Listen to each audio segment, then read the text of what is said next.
Hey, what's going on, everybody? Welcome to my channel. My name is Fernando Corona, and me, along with my beautiful wife and our 18-month-old daughter, have been investing in real estate for the past 3 years.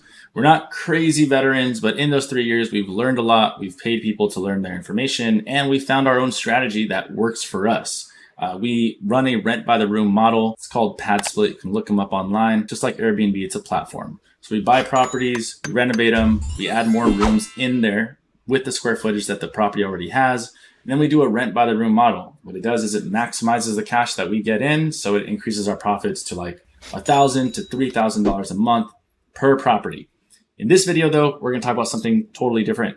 We're going to talk about what helps us, real estate investors, be able to scale, or who helps us scale, who partners with us, and really adds that additional value. Sometimes on the back end, sometimes you don't see them, but you see the fruits of their labor, you see the results. And so I'm going to talk about that right now. We're going to get into the details as to why every real estate investor needs a virtual assistant from the Philippines. From there, I'm going to get into, and I have a list in front of me, and get into exactly like all the different things that I've used a virtual assistant for and how I've been able to partner with them and how they've been able to help me a ton in growing my brand, in my business, delegating work to free up time that allows you as the investor to go ahead and start either getting more properties, making additional income, right? There's a lot of things that you could be leveraging your time for. So it's knowing how to delegate, who to delegate to.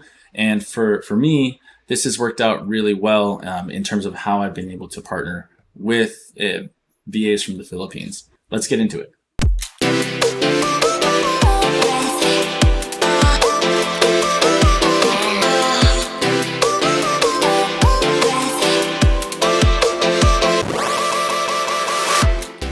So I've been working with virtual assistants across the entire world for the past 3.5 years. Even while I was at my W-2 job, I was still looking for virtual assistants to partner with. And I got some from Nicaragua, Venezuela, parts of Africa, India, and then I met a lot of my team members from the Philippines. I've partnered with the VA when it comes to content editing, video editing, content posting, marketing management, lead generation, client success, managing WhatsApp groups, managing emails, admin tasks, process optimization and execution, creating standard operating procedures for them to follow, execute on. What do they learn from it? How do they make the standard operating procedure even more effective? Then they iterate on their own process themselves, or I iterate with them and go ahead and make that process a lot smoother. And I want to speak on one of my freelancer VAs, which is, by the way, I want to make that comment where, I've been made aware from my team and the team members that they don't want to be necessarily referred to as employees or even just the term VAs. They really want to be considered as like a valuable freelancer, independent contractor that truly does bring value to you, right? To the investor. And so recognizing that up front is going to be great. So one of my team members, her name is Lori. She's actually like a personal assistant. She helps me on my personal life, and she helps me in my business life. She manages my calendar. She manages my emails. She helps all the bookings, coordinates my podcast. I invested in a course as a travel course, and I paid for it. And I said, hey, Lori, would you mind taking this course?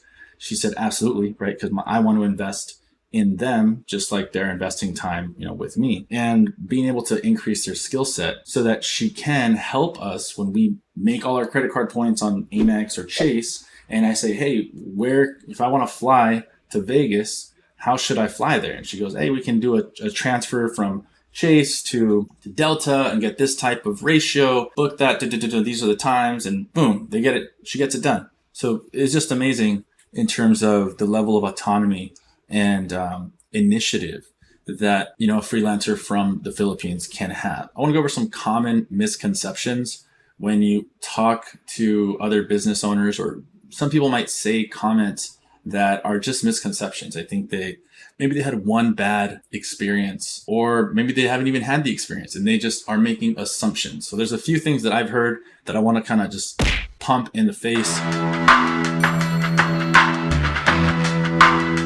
And the first one is a VA from the Philippines is only task-based. They make these comments about they're only going to do what you exactly tell them what to do. You have to create an SOP for everything. And if you don't, then, they may not come up with their own creative ideas. That's totally false. Okay.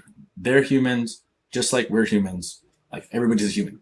And so in the US, there are task-based only US people. There's people who have, bachelor's degrees and master's degrees and PhDs who are still possibly only task-based individuals. So it's not a factor of, if they're in this country or this country or this country. We can't throw a blanket statement like that. It's just about interviewing and finding the quality people and then getting into their networks to find more people like them. And so for me, I've just had an amazing experience from working with my VAs out in the Philippines who have taught me how to be a better person, taught me how to be a business owner, taught me how to be a better content creator. Funny story, one of my VAs all the time will get into a YouTube shoot and she'll tell me, Fernando, you wore that shirt last time.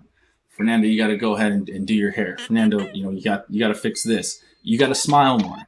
She'll say these things to me and she's directing me. So she's not a virtual assistant that's task-based. She's here telling me what to do. And Steve Jobs said that. Steve Jobs used to say, we hire smart people because they tell us what to do, not the other way around.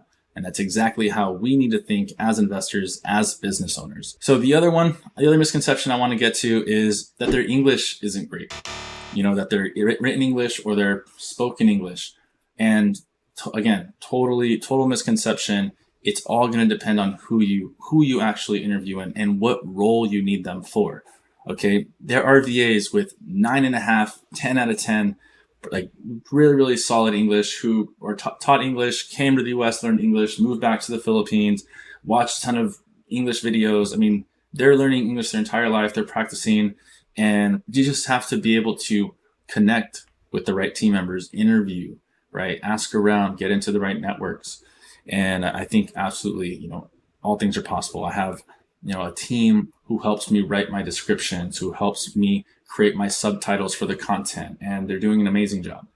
So again, it's just finding the right people. This third one, this is one that, it does happen at times. I mean, even in my own team, but it's very limited. And I think sometimes people completely blow it out of proportion. And we're talking about internet issues, power outages. Yes, that does happen at times.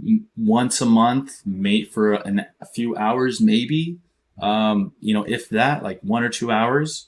And it's not like it happens to everybody all at once, but it's just in the Philippines, because of the way that's structured and the geography, it'll get like heavy rains and heavy electricity and stuff, and it'll pass over pretty quickly. That's just the reality of working in that geography.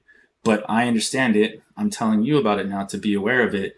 But that's not a reflection of who they are as independent contractors, as independent workers, right? It's not a factor of why I would hire them or why I wouldn't hire them. It's just part of the situation that happens.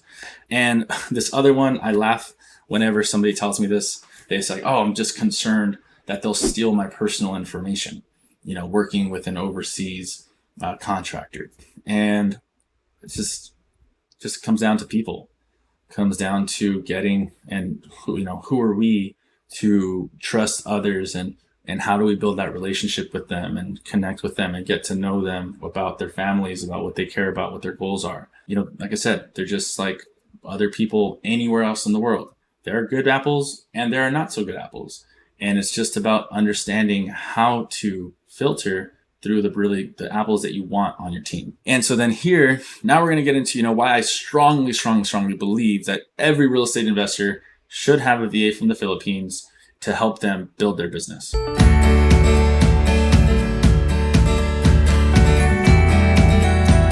mean, number one, it's a big one. I know a lot of investors already do this. You're working with the VA so that they can call your leads for you, have those conversations, and then be an appointment setter to your calendar. Okay. I personally use a set of virtual assistants who are sending out text messages, connecting with realtors or other individuals that want to start investing in real estate. And that's awesome. Just today, maybe I got like 8 booked appointments. So there's strategy involved in that. And what was so cool about it is that so many of the ideas come from them, come from working with them, because they're in it.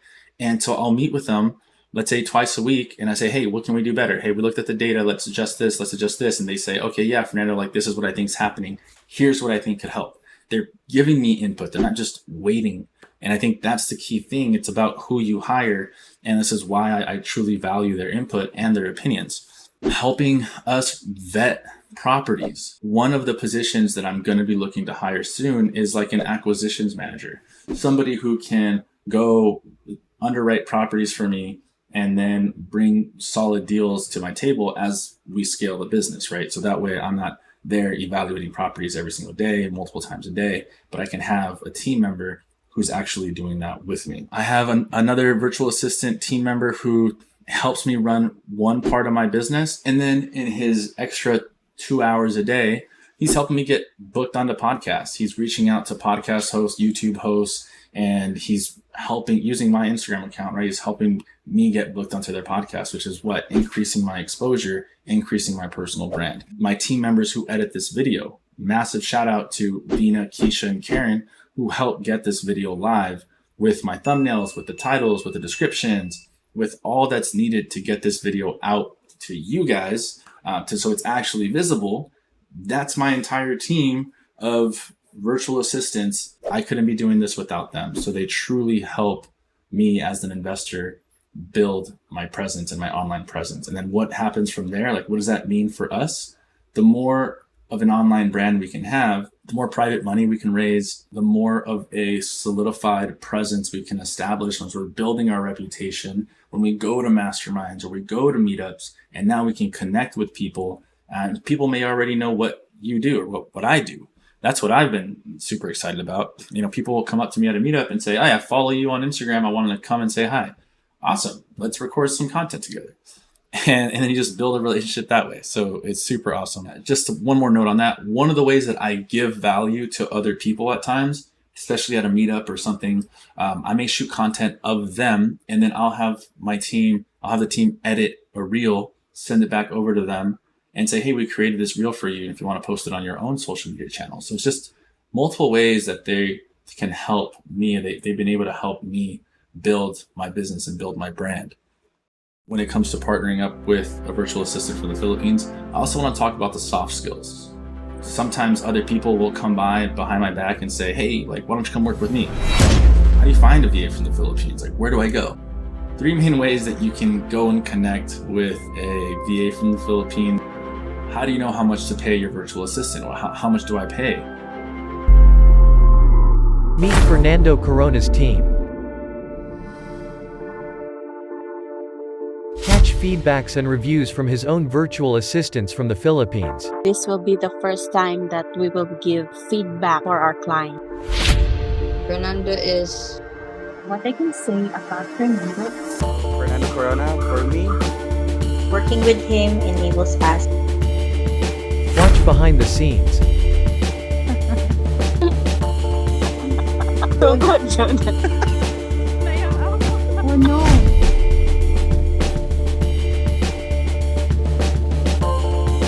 Like, share, and subscribe for part 2 of Why Every Real Estate Investor Should Get Virtual Assistants from the Philippines.